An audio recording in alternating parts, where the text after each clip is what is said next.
যিসকল মানুহে এতিয়ালৈকে চৰকাৰী PMAY ঘৰ পোৱা নাই সেই সকল মানুহে ভিডিঅ'টোত ক্লিক কৰিছে যদি অনুগ্ৰহ কৰি ভিডিঅ'টো স্কিপ নকৰি প্ৰথমৰ পৰা শেষলৈ চাই থাকিব কিয়নো এইটো ভিডিঅ'ৰ মাজত আমি আলোচনা কৰিম যে যিসকল মানুহে এতিয়ালৈকে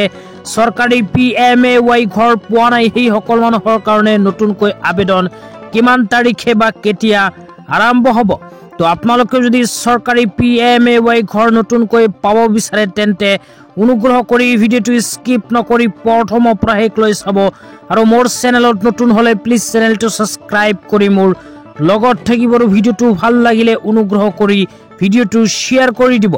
তো আপোনালোকে মোবাইল স্ক্ৰীনত চাব পাৰিছে চৰকাৰী ঘৰলৈ এনেকুৱা এখন আপডেট আমাৰ হাতত আহি পৰিছে তো ইয়াতে কি লিখা আছে প্ৰথমে আপোনালোকক শুনাই দিছো তাৰ পিছত জনাম আপোনালোকে চৰকাৰী PMAY ঘৰ কেতিয়া আবেদন কৰিব পাৰিব ইয়াতে কি লিখা আছে প্ৰথমে আপোনালোকক পঢ়ি শুনাই দিছো ইয়াতে লিখা আছে housing for all is one of our major priorities efforts like মুখ্যমন্ত্ৰী আৱাস যোজনা housing for the tea garden community workers previously overlooked beneficiary police personnel and sanitation worker will help us release this goal তো অসম চৰকাৰে অতি শীঘ্ৰেই কিন্তু মুখ্যমন্ত্ৰী আৱাস যোজনা চৰকাৰী ঘৰৰ আবেদন আৰম্ভ কৰিব যিসকল মানুহে এতিয়ালৈকে চৰকাৰী ঘৰ পোৱা নাই সেই সকল মানুহক অসম চৰকাৰে মুখ্যমন্ত্ৰী আৱাস যোজনাৰ চৰকাৰী ঘৰ প্ৰদান কৰিব ইয়াৰ কাৰণে 600 কোটি টকা কিন্তু চৰকাৰে এলোকেশন দিছে তাৰ পিছত চৰকাৰী ঘৰ সম্বন্ধে কি লিখা আছে আপোনালোকক পঢ়ি শুনাই দিছো অনুগ্ৰহ কৰি ভিডিঅ'টো স্কিপ নকৰি প্ৰথমৰ পৰা শেষলৈ চাই থাকিব তাৰ পিছত আৰু লিখা আছে in 2023-24 gov will sanction 1,30,000 additional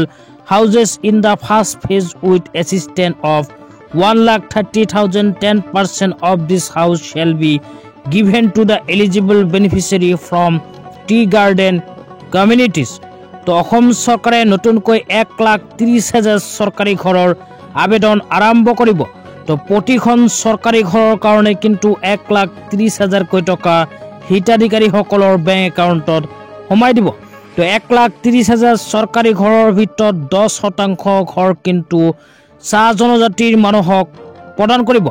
তাৰ পিছত আৰু লিখা আছে in addition 13,000 হাউজেছ 10% of beneficiary will be allotted the protest of the poor beneficiaries who were left out earlier from SECC survey as well as the additional list তো যিসকল মানুহে আগতীয়াকৈ চৰকাৰী ঘৰৰ কাৰণে আবেদন কৰিছিল কিন্তু এতিয়ালৈকে চৰকাৰী ঘৰ পোৱা নাই হিহঁতৰ নাম এডিশনাল লিষ্টত অন্তৰ্ভুক্ত হৈ আছে তেনে মানুহক কিন্তু অসম চৰকাৰে মুখ্যমন্ত্ৰী আৱাস যোজনা চৰকাৰী ঘৰ প্ৰদান কৰিব তো তাৰ পিছত লিখা আছে union government for 2024-25 at the initiative of honourable prime minister Shri Narendra Modi ji 2 crore additional houses were announced in the next 5 years under প্ৰধানমন্ত্ৰী আৱাস যোজনা গ্ৰামীণ তো ভাৰত চৰকাৰে ঘোষণা কৰিছে 2024-25 চনৰ বাজেটত যে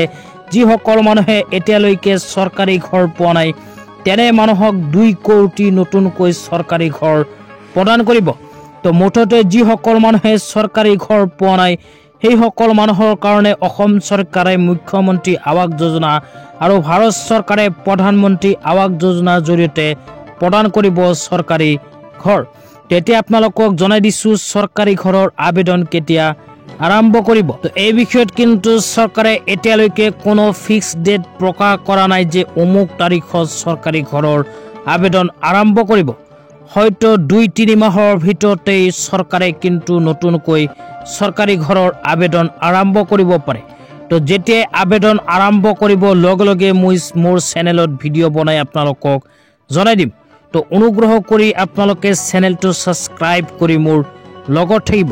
তো আজি ইমানেই ধন্যবাদ।